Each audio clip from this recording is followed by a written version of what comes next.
So I wanted to wish you all a very good afternoon and give you a very warm welcome here from the small podium at the Armory show for this panel discussion on art and representation in all of its manifestations. My name is Farah Nayeri, as was just mentioned.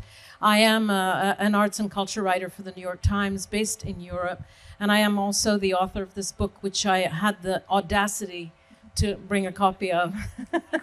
Sorry. I apologize for the shameless plug, but it's actually quite closely connected to the subject of today. It's called Takedown, and it's about the shifting power dynamics of the art world. In a few weeks in Paris, a city that I'm sure all of you have been to, an exhibition is going to open at one of the privately funded museums in the French capital, the Fondation Louis Vuitton.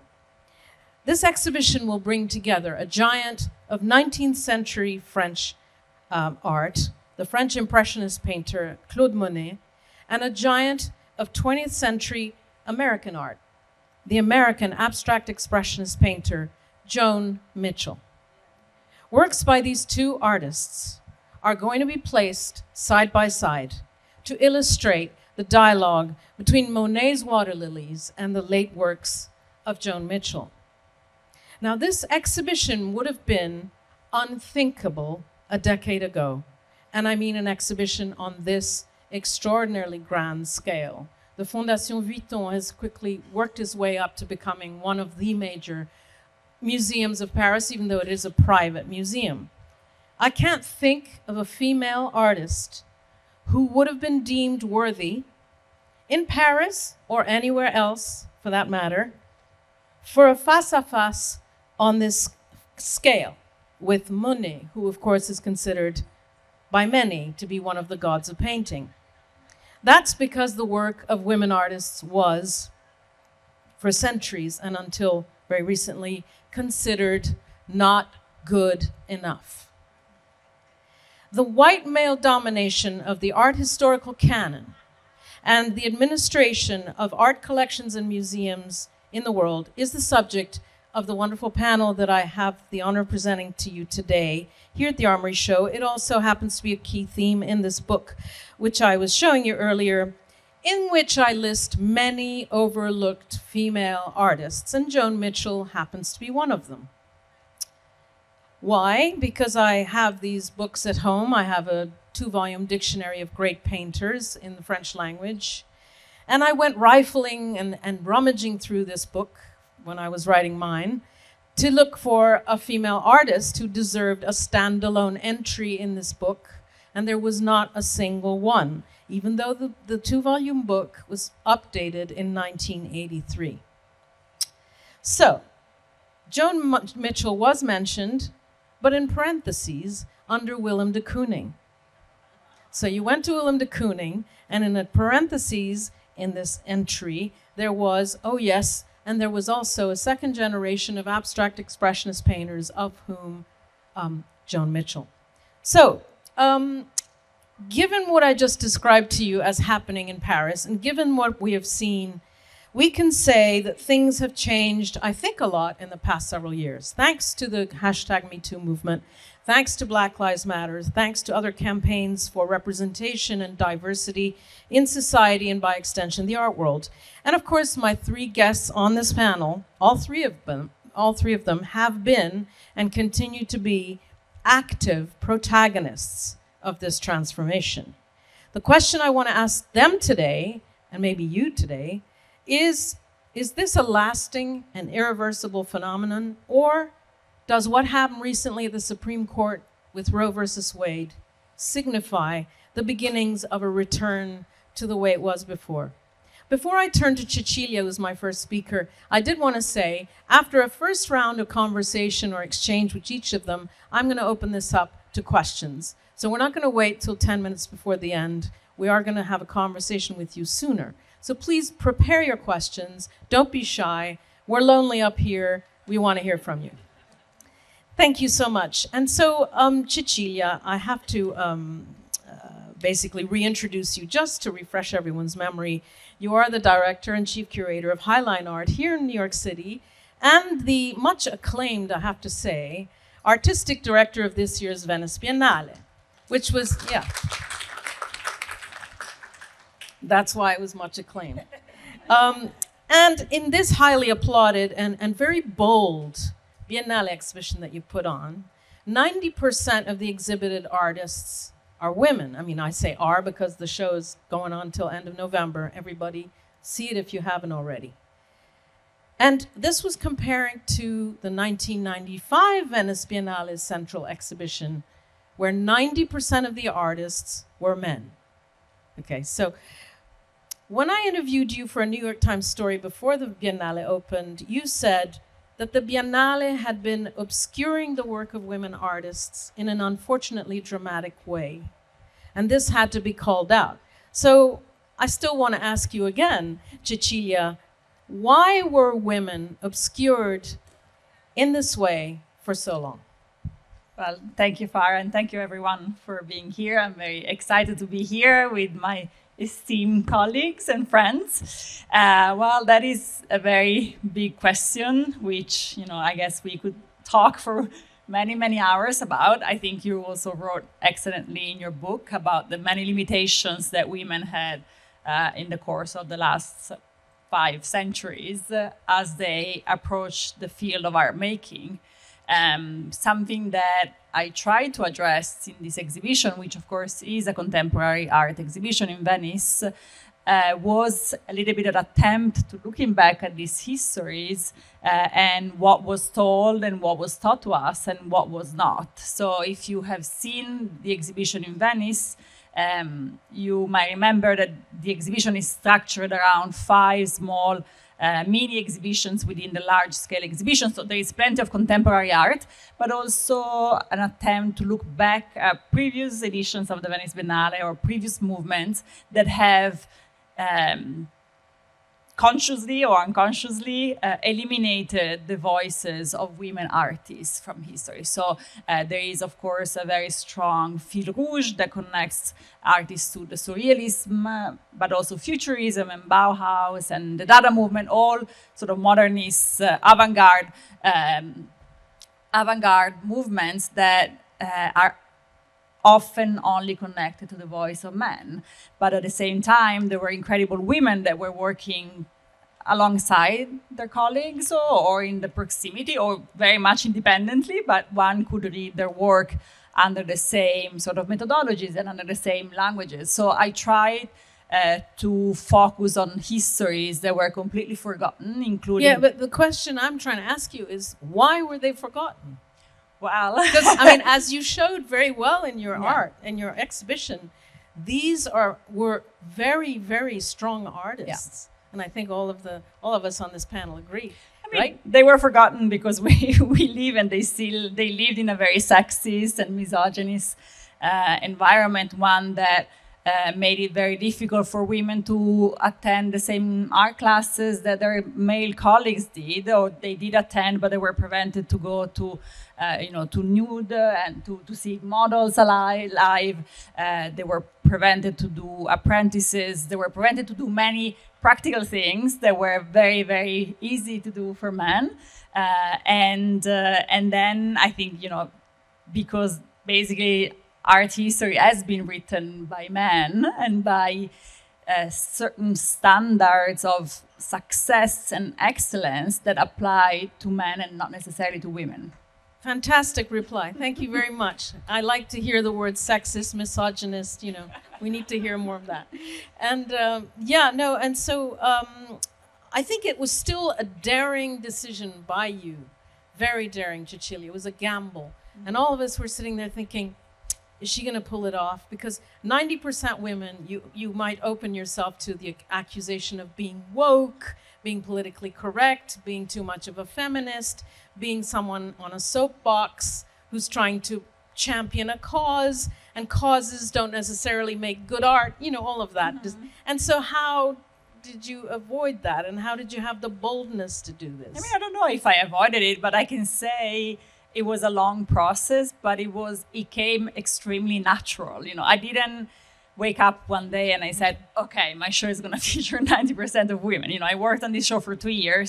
It was also a very complex time of preparation during the pandemic, but it came very natural. And I think, it's important to know it's not an exhibition framed around gender, although we are exhibiting majority of women artists. It's not a show that talks necessarily about or revolves around the idea of gender, but revolves around the idea of bodily transformation and rewriting identity. So because of the theme of the show, which in a way also revolves around the idea of posthuman and posthumanism, thinking about challenging this notion of the centrality of the human being at the center of the universe and measure of all things. And of course, when someone like Rosi Braidotti talks about challenging the centrality of man, she means not only the human being, but she also means the Western heterosexual white man. So the show really deepens its roots in this thought. And so one of the motivations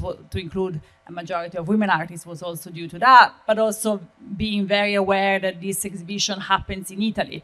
I live in America, but I'm Italian, and Italy is still very, very behind in gender equity in a way that I don't think you can even imagine. And so I wanted to maybe make a provocatory gesture towards Italian culture in an institution that is one of the oldest biennial, which was founded in 1995. And for 100 years, it featured 10% of women artists. And I'm not talking about the 1800s, I'm talking the 70s, the 80s, and 90s, still 10%. And I'm not obsessed with numbers, but sometimes it's good to refresh and to have the numbers in mind. And the last 20 years, the average was 30%. And so I think there is something, it's just not a picture of our society, and it's not representing the art world that we live in. And so I wanted also to reward the amazing women artists that are all surrounding us. Great, and I actually can confirm, because I lived in Rome for 3 years and I loved it, absolutely love your country to bits. But I have to agree with you that male-female relations are, slightly different, I guess, and they need improvement, I think, So Anne Pasternak, you have led the new museum since 2015, and you've worked very hard to make it a diverse... Not the new museum. Sorry, excuse me. The Brooklyn Museum. Yeah.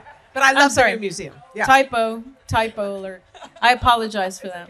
I was preparing very hard, but so hard that I made So apologies. Let's go back to that, to start again. You've led the Brooklyn Museum since 2015 and worked hard to make it a very diverse, I think, and representative place. And in a comments that you published in a book by Andras Shanto, right before the pandemic, you made some really powerful points. You said museums had played a role in supporting narratives that had led to the pain and suffering of others. Quote, "We are monuments to a fraught past. We have left out the histories and narratives of so many. We have upheld sexist, classist, racist, colonial, and many other unethical and inequitable practices. So it should not be a surprise that we're facing a major shakeup." So I wanted to ask you, Anne, after all that we just said, has there been a lot of notable change? Have things changed from your standpoint? Well, let me just say that when I made that comment, it was about the museum field in general. And I've been very blessed to be at a museum that for almost 200 years now has had the social good as part of its DNA. Have we messed up along the way? Of course we have messed up along the way. And has our world picture expanded? Of course it has expanded. But I also came to the Brooklyn Museum because my predecessor, Arnold Lehman, had already done some really fantastic work in this area. So I just want to be clear that I stand on the shoulders of others who came before me in doing this work. But Can you bring your mic closer? I'm sorry. Yeah. There Can you you hear me okay? That's better. Yeah. I'm so loud, I don't ever think I actually need a microphone. But at any rate, so, but at the Brooklyn Museum, we have taken significant steps. So it's not just about making sure that our exhibitions are really thoughtful about many inclusive narratives. It's not just about our processes and shaping those exhibitions. It's about who are we buying and why are we buying, and what are the stories that artwork is going to tell us now and into future generations. It's looking at ourselves internally. You know, I always say to my staff, we can't do this work for the external world if we can't have the hard conversations internally. So believe me, we have a lot of hard conversations internally. We've done lots of wage equity and really just looking at every sort of process and system in the museum, how we spend our money, where our resources go, where the endowment is invested. Like, there really isn't a piece of the museum that hasn't been touched internally before we could even go external. But we've done a lot of work where externally. are we now? Are we in a better place now than we were? You know, I might be Pollyannish about this, but I do feel that maybe for the first time in my long career in this field that we are seeing systemic change. I see leadership that is really sincere around the country, around really asking ourselves individually where we've gone wrong and where we've collectively gone wrong and really making change.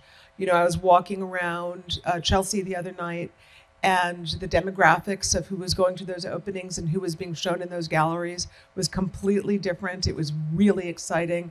So I think that we might possibly be in a different place, for sure, when I entered the art world. And in fact, in the 1980s, when I entered the art world, I remember major collectors who now all have famous private museums saying, we'd never buy a woman artist. This is 1990s, right? This was 1987. Yeah, into the 1990s. So I think for young people, it's hard to see that there has been real change because we've also, really screwed up along the way. I'm just surprised and the change hasn't been rapid enough and meaningful enough.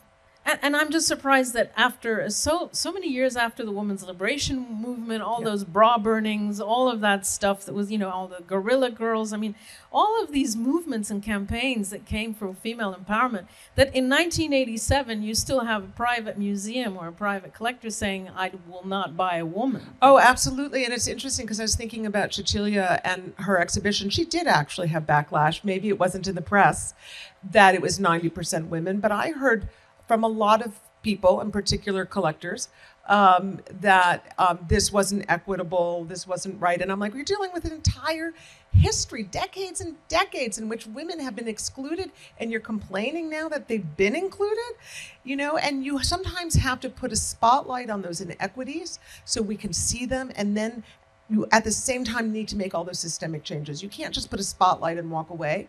You have to put the spotlight on it and then do the real work. So the real work for Venice will be, how are women, people of color, all these nations. I mean, it was the most global of all the biennials too, I think, right? Yeah. So, I remember before I had come to the Brooklyn Museum, and then I'll be quiet, there was a report that was put out by the Association of American Museum Directors, got a lot of press. And so this was about 8 years ago, about how few women are leading major cultural institutions, major museums in particular. And I was, talking to some collectors over drinks in a fancy place. And this husband and wife and I were talking about this report. And the husband said, well, Ms. Pasternak, I'm sure when women are qualified, they'll be considered for these jobs. And I was so astonished. And this was a guy who was a trustee of a major museum in this country.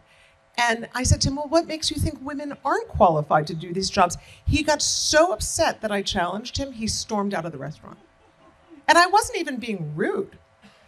So this is really where we are. It's so deeply ingrained. It took centuries and centuries to get us to this place. It's going to take a while to undo it. But I do want to say that this young generation is all full of fire.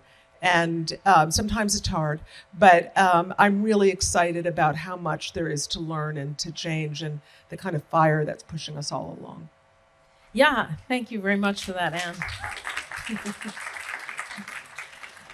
As I said, the answer is women are not good enough. I mean, this has been still today, Anne goes to a restaurant, and this is what she gets from, a prominent collector, I guess. By the way, during COVID, just take a look at all the museum directors that lost their jobs and the percentage of them that were women, because the boards do not feel comfortable, and staff, by the way, because the staff was often the troublemakers, they do not feel comfortable with female leadership. And so the first people to lose their jobs were all women. Well, I didn't know that. Thank you for that, and I'm sorry to hear it. Alyssa Nitchun, you have been, since 2020, late 2020, leading the Leslie-Lohman Museum of Art here in New York City. You don't need to turn anything on. It's on. It's on. And the Leslie Museum of Art here in New York City is a museum of LGBTQIA plus art. And as you said to me before this chat, it's an identity-based institution which forefronts inclusivity and representation. So what's your take on the theme of our discussion? Because we've been talking about how art museum world is unrepresentative and not inclusive, and your institution was built on inclusivity. Yes. And I'd have to say, I actually snuck into the art world through the back door, through the queer New York City underground, through nightlife, through spaces that are just fundamentally representative and inclusive because they were dreamed up and made real by people who never saw themselves in narrow, normative, mainstream culture. I worked as a lingerie girl for the costume designer Patricia Field, and I was a DJ. Many of my colleagues have gone on to really great cultural impact. Laverne Cox on Orange is the New Black, Honey Dijon, all over the new Beyonce album. It's not surprising to me, and I love how much museums and cultural institutions have embraced nightlife over the past few years, because nightlife is actually one of those proven lived realities of collaboration, cultural integration, and inclusion. When I was at Creative Time, we worked on a project with the artist Phil Collins called Bring Down the Walls that used house music to engage systemic racism and the rise of mass incarceration. Dia Beacon commissioned the techno artist Carl Craig to take over their downstairs. And I remember being there at the height of the pandemic, and it was full of the most diverse intergenerational crowd I have ever seen at Dia. And there's so many other examples. But so after many years of selling panties to queer sex workers and club kids and spinning dance records by night, I was hired by this woman who really understood and valued my lived reality and also the value of countercultural experience, and particularly to the project of Creative Time. Kara Walker, Domino's Sugar Factory. We had the Williamsburg hipsters lining up next to Hasidic Jews, next to international art world paparazzi, again, to come in and talk about the history of the sugar trade and the long global trade and history of racism. Can I just finish? Because it's a great moment. We, and it was the beginning, literally, of Black Lives Matter movement, and we were able to spontaneously host some of those meetings there. So, yes. So no, I mean, I actually appreciate your educating me in a lot of that, because I wasn't aware of the importance of nightlife and the creation of this, I guess, intersectionality, inclusivity, whatever you want to call it. But I do want to ask you how you view the art and museum world from your vantage point inside a museum that is representative by definition. Yes. So I finally made my way to a capital M museum last year in 2021, Leslie-Lohman Museum of Art, complete with a collection of more than 25,000 objects spanning 3 centuries. It was slightly trepidatious for a lot of the reasons you've outlined. I mean, it's not an easy time for museums, nor for executive directors. Not only are women being fired, but people are also leaving their jobs in droves because it's just really hard. The thing that compelled me to say yes is that this is a queer museum. It's focused on LGBTQIA plus art and artists, and I don't care who you have sex with, what your gender identity is, what your pronoun is.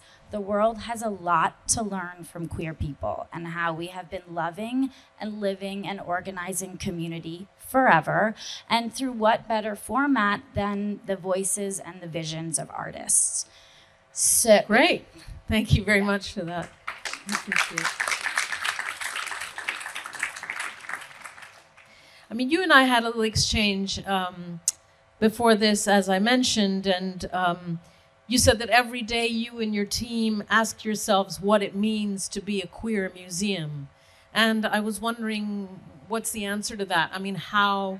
Because, I mean, you said, and rightly so, that it's limiting and a bit reductive to only identify people according to their sexual orientation, their sexuality, and their gender representation. I mean, that kind of is very kind of boring and bland. So how does one manage a queer museum? I mean, how do you represent that art? By invoking the expansive, experimental, ever-evolving nature of queerness. And, you know, we are at a moment where queer visibility is higher than it ever has been in the art world and beyond, and that is so phenomenally exciting. But also the LGBTQIA plus umbrella identity contains massively different political views and identities. We are in the rise of homonormativity. Misogyny is alive and well. Obviously, Roe v. Wade being repealed, don't say gay. And we know, and feminism has taught us this, that representation does not equal a change in our daily lives.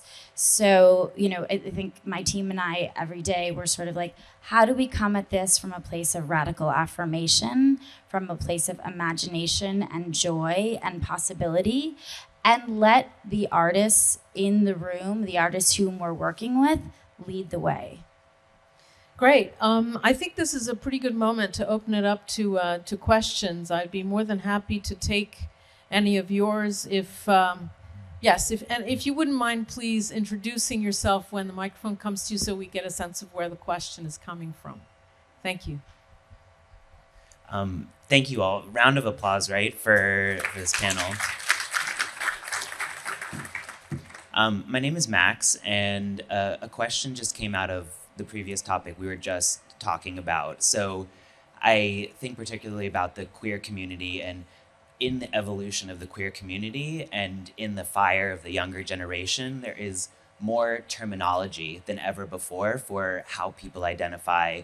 And so, you know, in this ever expansive vocabulary in each of the works and how you look at representation, how does terminology and that kind of stuff play into maybe not just the curation, but how people talk about the art and how people talk about artists and what they're trying to represent?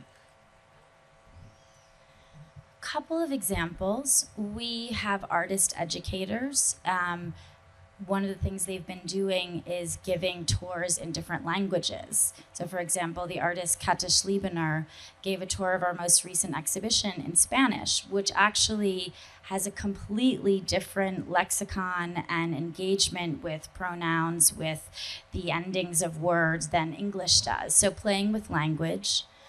Another example would be we just got a major capital grant to get our collection online, fully digitized and publicly accessible. And in doing so, we actually have the opportunity to create new metadata and tagging for the artworks that will then be adopted throughout the whole field. Okay, let me jump in. Yeah, Wait, go I ahead. was just Go going to ahead, say something because, you know, one of the great perks of being at a historic institution is that you can connect today's conversations to the past, right? So when I first came to the museum and thinking about, you know, pronouns, and I had an assistant who identified as they. It was maybe the second time since I had that. And, you know, I'm an old person, so it took a while to get used to it, right? Worked really hard at it. It's really liberating to learn these things and to expand your mindset. But it is not a new thing historically, right? So, for example, we were able to turn around very quickly an exhibition on gender fluidity in ancient Egypt. And I thought that was going to be up for 6 months, and it's still up today. And this week is my 7th anniversary. So go see it if you haven't. But there's lots of opportunities to really open minds and hearts and contribute to social change, because a lot of these ideas are not necessarily new historically. Sure. I think we had another question. Thank you. Yes, ma'am. Please do introduce yourself if you can. Hello, everyone. My name is Meg. I'm not from the art world, but I'm a Black woman. And I say that because I'm very interested in the intersectionality conversation. So when you say 90% of Biennale was women, when we look at the history of inclusion, and I find that, you know, I'm in the corporate world, I'm often a threefer. I'm counted as Black, I'm counted as female, and depending on the environment, I'm first generation American, so the immigrant status actually, well, I'm American, but you know, that history sort of comes into play. So in all the efforts across the panel there, do you have, and I'm not a fan of quotas, but how are you really, what is the intersection? So, I mean, I'd love to hear. No, I will turn to Yeah. Cecilia because I hope you will get to Venice before the end of November to see just how extraordinarily culturally and in any other way diverse and inclusive that was. But I'll let you. Yeah, of course. I mean, it's an excellent comment and question. Of course, today we're here to talk about women and gender, but I think the exhibition in Venice shows an intersectionality of questions and concerns that can go from race to class and then to gender.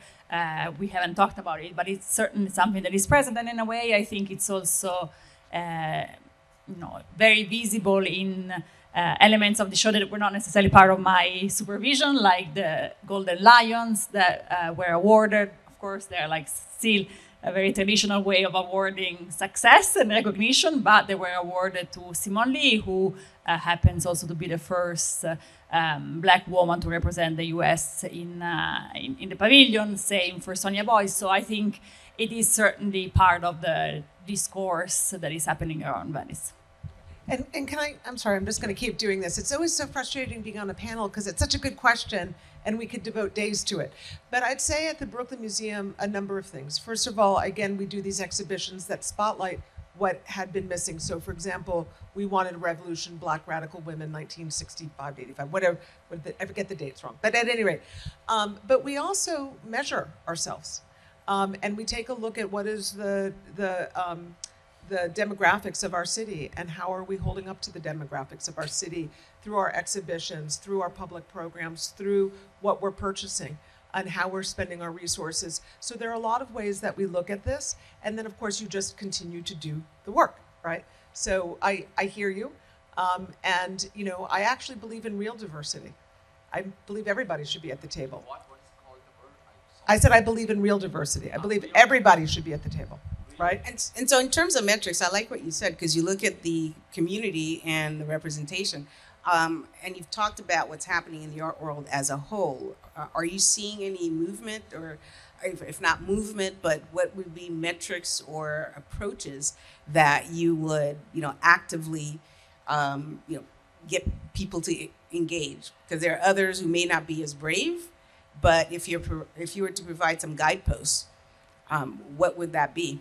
I think Ann Pasternak is very brave, and I think all three of these women, and I am brave too. I think the women are just brave, don't you think? Yeah, but we're talking about men still running the show in many respects. So there are a lot of things that's happening in the fields. For example, there are a lot of regional groups of museum directors and key leadership that are working together, doing a lot of training and hard conversations to really grow. Lisa Phillips, who is the director of the new museum, and I put together, for example, a New York City group, and for over 2 years now, we've been meeting quite regularly to do some real work and real change together. So there's lots of different strategies, basically, yeah.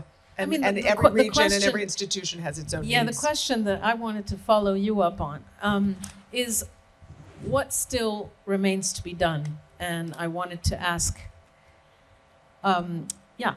Anne and Alyssa, and then I'll come back to you, Cecilia, with a different question. But I mean, what I mean, it's kind of simple in a way, but what still remains to be done is having the people in the room, having the people making the decisions, curating the shows, putting together the public programs who have the lived realities of what we want to be speaking about. I agree with that, Alyssa. You know me, there's always and. Go ahead. Yes. These are awful times. And we really need artists. Sorry, can you tell me why these are awful times? I mean, we all know why these are awful times. These are awful times. I mean, yeah. It's not very clear to me. I mean, just look at what's happening in our country and the rollback of rights and opportunity, and this is going to affect us for generations. So it's not new to this country, but this is a moment of a major rolling back, and artists are creating work about this, and they will be creating work about this, and our institutions need to be courageous enough to stand up and show and support that work without trying to water it down or water down their intentions, and this is a concern for me. And I also think that in addition to providing a mirror of our times, I think we need to think about what is the future we want to create. And that is the hard question. How do we create the future that, I'm going to say we, I don't know any of you, so I don't know if it's we, but I'm going to say, okay, well, how do we create the future I want, which is one of love and empathy and decency and dignity and respect and care and inclusion and equity. Did I say equity like 3 times? I'm sorry. So that's the future that I want. And how do we, as cultural people, we all are part of this ecosystem, come together and model that and help to advance. We know that without culture, there is no social change. Without social change, there is no political and policy change. Culture, whether it's visual art or music or film or literature, whatever it is essential for, make no mistake about it, it is essential for political and policy change. Thank you. I totally agree. Yes, I will ask Cecilia a question before we go and take some more from the audience. Cecilia, we had a tiny little email exchange, very brief, but you ended it by saying, I wonder if there really is a necessity moving on into the future of all women or mostly women shows. And I wanted to know what you meant by that.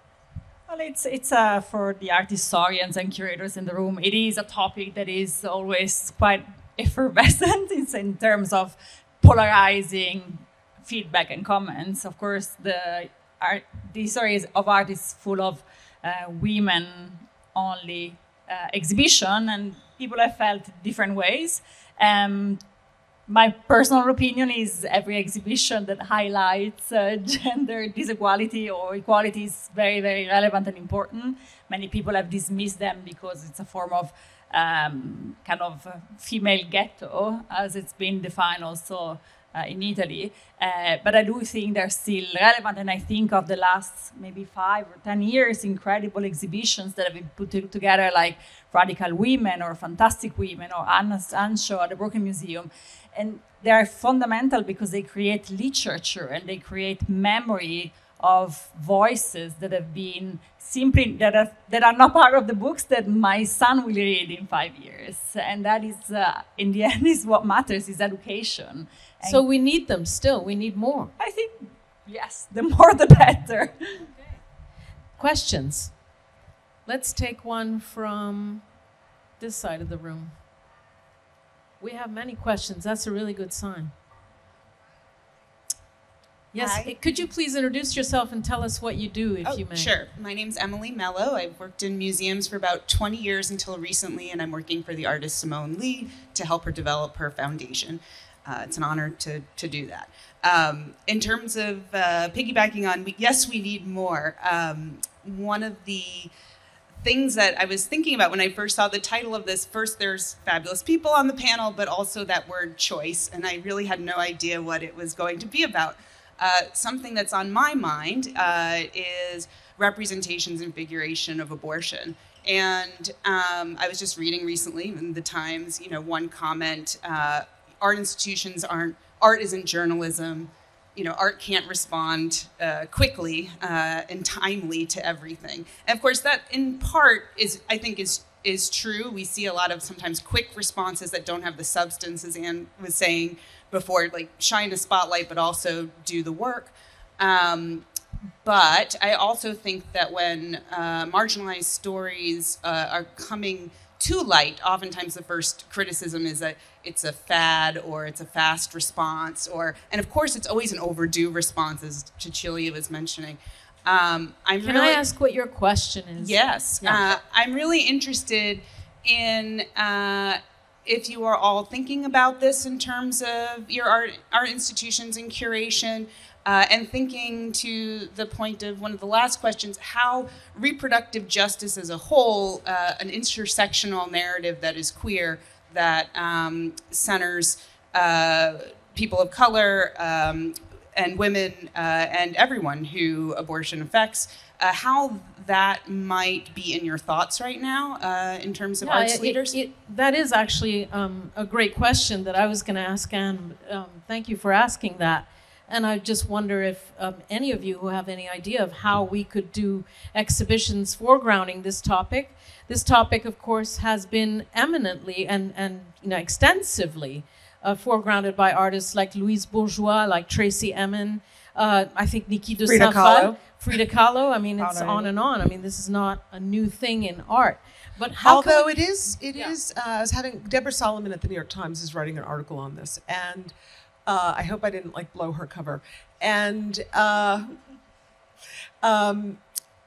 it's, women of a certain generation, they had a very hard time making art about this subject because they would not have had opportunities by galleries and, museums to be collected and shown.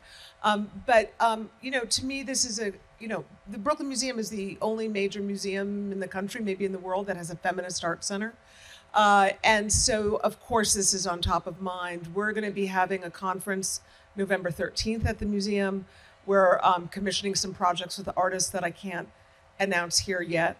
But I think this is one of those situations that requires a great deal of care and courage. Because, abortion is a complicated subject. And I am, without any question, and always have been, pro-choice. I also understand why some people may not be. And so, while they may have difficulty with abortion, I'll put it that way. So I think you have to bring people to the conversation, and that's a very hard thing to do.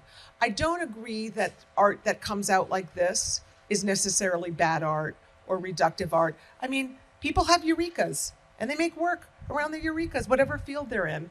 And so I don't think there's I think this idea that there's work that's being made right now is going to be too reactive and too fast and therefore bad is complete malarkey. Yeah, Cecilia. Well, I just couldn't help but thinking about someone like Paula Rego, who is a wonderful Portuguese artist who unfortunately passed just a couple of months ago, who was also featured in my show, but she, in the 1990s, started an incredibly powerful series called Abortion Series, of which I believe you can see some prints in the fair at the entrance or the exit. And she was so outraged that the referendum pro-abortion Portuguese referendum. The Portuguese did not pass in the 1990s, that she made this very crude series of pictures of illegal abortions, of women taking illegal abortions. And they were so actually instrumental that in 2007, the next referendum finally passed and was approved because she, together, of course, with probably millions of other women, fought for it. So I do feel like art can have a role also in these big changes of our society. Yeah. I recently interviewed remotely the Korean artist Lee Bull, and one of her very famous performances, as you know, is called Abortion, and her abortion has been illegal in South Korea up until, Stephanie, a couple years ago. Yeah, only 2 years ago did abortion become legalized in South Korea. Yes. Wait, can I just say one other thing? I think that the feminist movement has been incredible, but also has made mistakes around intersectionality, inclusion, etc. But one of those mistakes was not inviting men to participate in the movement. If we think that men are not deeply affected by the overturning of Roe versus Wade, we're insane. And I think men absolutely must be a part of this movement. So I just needed to say that. You need a microphone, sir? I do it very short. Microphone. Okay. My name is Leslie-Lohman. I was around when the towers came down, together with a billionaire Japanese lady, and she was forced to abort. Okay, can we get a microphone? Forced to abort her parents. Okay. Yeah. And I do need a question from you. What is the question? the question is basically, I want to thank you for including also men. Yeah. I want to also say that it affects me. Oh, thank you very much for saying that. This gentleman in the front row just said that as a man, he's very much affected by the debate, by Roe v. Wade, and thanks us, and we thank him. Thank you very much for saying. Thank you very much. More women, no? Right. Let's get a question. We have another 12, 15 minutes, so please go ahead. And if you could introduce yourself once again, name and also profession or... Hi, my name is Jean, and by profession I'm a psychotherapist and more lately an artist. I live in Northeast Pennsylvania, which is far away from New York. Well, not that far away, theoretically, an hour and a half or so. By the way, grew up in Brooklyn with the Brooklyn Museum of Art. Go for it. My question is, since I come here to drink from the well and get my sustenance, what is the art community, quote, quote, the museums, the institutions doing to do more outreach to the places like where I come from, or generally live right now, where, unfortunately, I live in around the Scranton area, which is noted for its Trumpism. And a lot of what we're talking about here would be so foreign.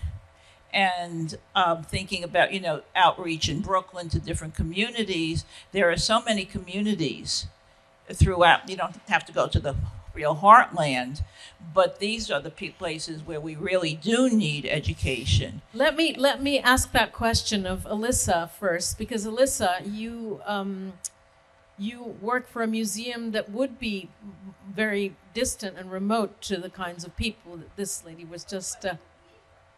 Yes, but this community needs you. So how do you reach out? I think this has been one of the silver linings of COVID, where we have museums in particular have gotten great facility at doing programs on Zoom, which in turn has allowed us to do a lot of collaborations in areas that we might not otherwise have forefronted before. Actually, the person who does Leslie-Lohman's digital media also works for a reproductive justice women of color-led organization that specifically focuses on non-urban areas. So we're beginning to reach out and do some programming around that. I would say that queer folks have a lot of facility at networking outside of the mainstream ways of networking. But Zoom has been great. I totally agree go with ahead. it. Oh, I was just going to say, something to look at is the Art Bridges Foundation. Alice Walton of Walmart fame, who created Crystal Bridges in Arkansas, has created a foundation, and the idea is to get really incredible art by incredible artists into places that couldn't normally have a Frida Kahlo, a Monet, etc. And I think there's great potential with the Art Bridges Foundation. I don't think they're being explicit in saying this is intended for red states, but every time I look at their mission statement and see what they're doing, I'm like, I think this is intended for red states, but not exclusively. Yeah. Yes, please, sir.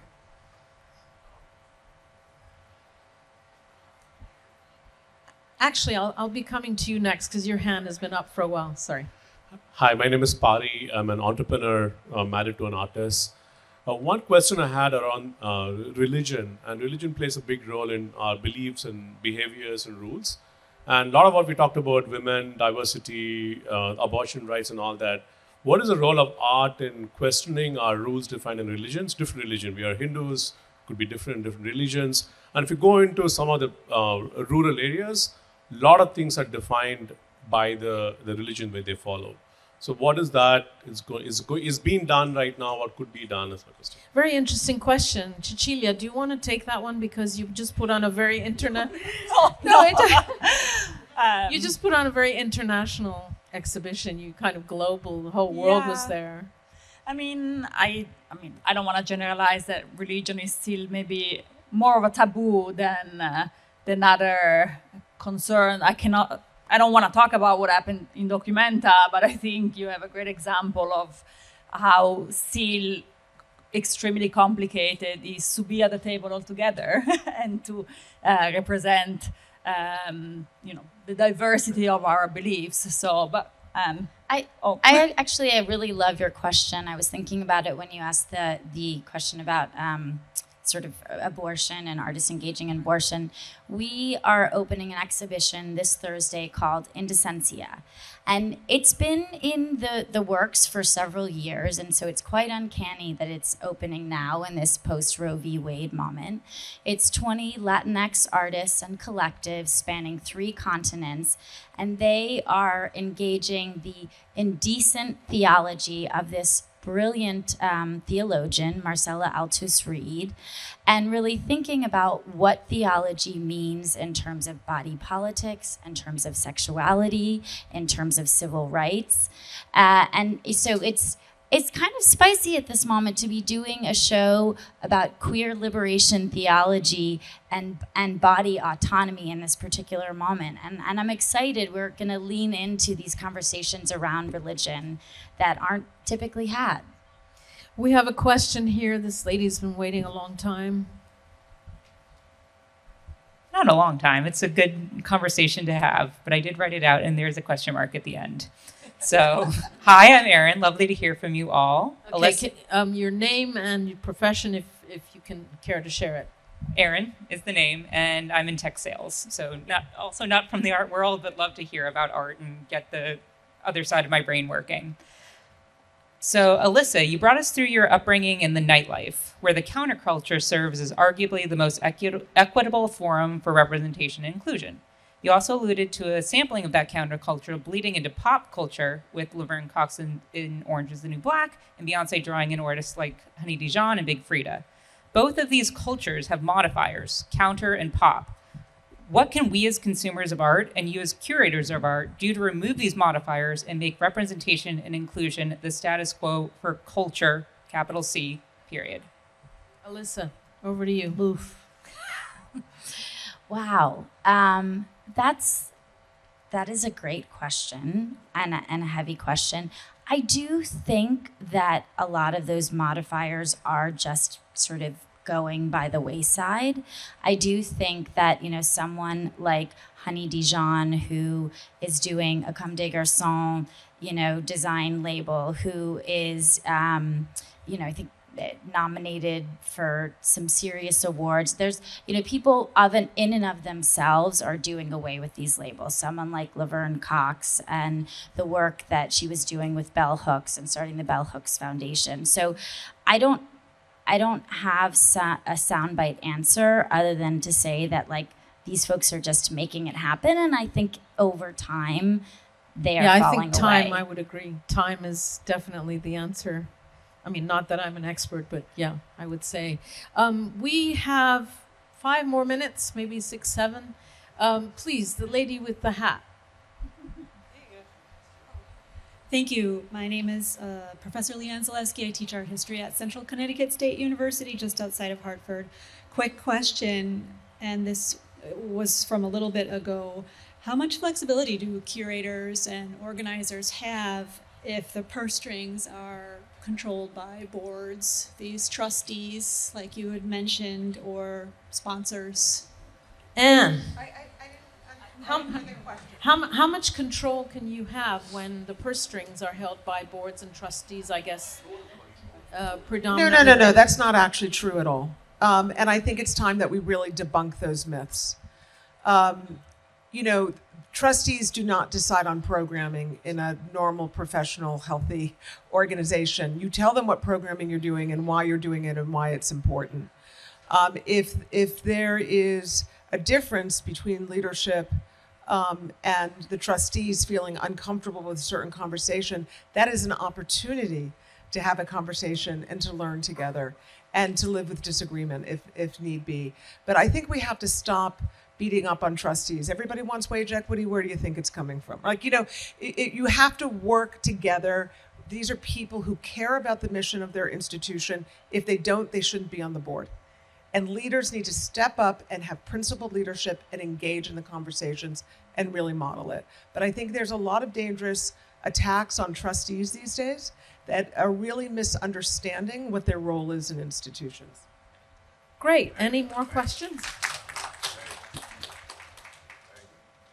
We have one final question here from this side. Thank you. Wonderful conversation. And I'd like to add, my name is Shai. I'm the director of Modern Art Museum in Shanghai. I've known some of you, Morris, and of course, all of you and your work. I want to ask a question that troubles me quite often. Like everything else, it begins in education. What do we know about schools and the inclusion of women and female in the curriculum, generally speaking, and more importantly, in art schools? How do we educate the future leadership in museum, in management, in auction houses? How do we know that they make the right choice, the right selection? And like you said, and you related it to the Me Too campaign, it's educational. We know to respect women today more. We know to give them the role that they deserve. Like in many other cultures that's been through the years or has not.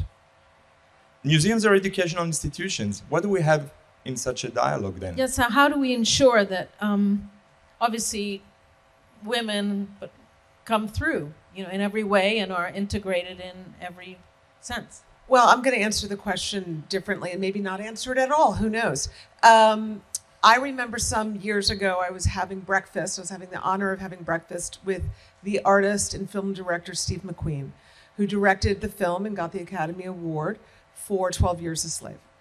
And he said, Anne, I got to jump on the train. I'm going to DC. I said, why are you going to DC, Steve? He said, because the book, 12 Years a Slave, is going to be, this is during the Obama administration, the first book as part of the public school mandatory reading curricula by a Black author in this country. So to go to the early part of your question, Shai, we have to start with our schools. Yeah. We've been normalizing misogyny. We've been normalizing racism. Like, this has just got to stop, and it has to begin with our schools. I think that's an absolutely terrific way to end this conversation. Education. Thank you very much. How are you? Do you have a card on? I wanted to thank, just 1 second. Excuse me, sir. I just wanted to thank all my guests here, Cecilia, Alemani, and Pasternak, and Alyssa, and they've been terrific. Thank you.